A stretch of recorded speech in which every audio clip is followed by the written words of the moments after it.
ایک سچا اور سبق آموز واقعہ۔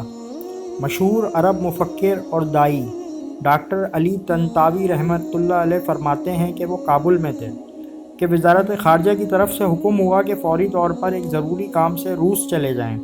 وہ تیار ہوئے، لیکن یہ پریشانی لاحق ہوئی کہ غیر مسلم ملک ہے، وہاں ان کا ذبیحہ مجھ سے تو نہیں کھایا جائے گا۔ گھر میں 2 دیسی مرغیاں تھیں۔ بیگم نے ذبح کرا کے زیادہ سفر میں یہ کہتے ہوئے رکھ دیا کہ جب تک ان سے کام چلتا ہے چلانا، آگے کا اللہ پاک بندوبست کرے گا۔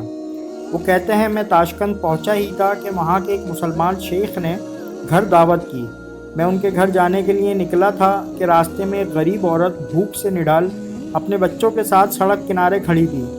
میں نے بے اختیار وہ دونوں مرغیاں انہیں پکڑا دیں۔ ابھی 1 گھنٹہ نہیں گزرا تھا کہ کابل سے تار آئی کہ وہ کام جس کے لیے آپ کو بھیجا تھا وہ ہو گیا، آپ واپسی کی فلائٹ پکڑ لیں۔ شیخ سعادت مجیدی کہتے ہیں اس سفر کا مجھے کوئی اور مقصد سمجھ نہیں آیا سوائے اس بات کے کہ میرے گھر 2 مرغیاں تھیں جو 4000 کلومیٹر دور کسی غریب ماں اور بچوں کا رزق تھیں۔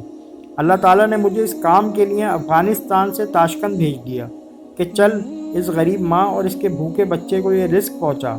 یاد رکھیں، آپ کے نصیب کا لقمہ زمین کے جس حصے میں بھی ہوگا اللہ تعالیٰ آپ تک پہنچائے گا۔ امید کرتے ہیں آپ کو یہ کہانی پسند آئی ہوگی۔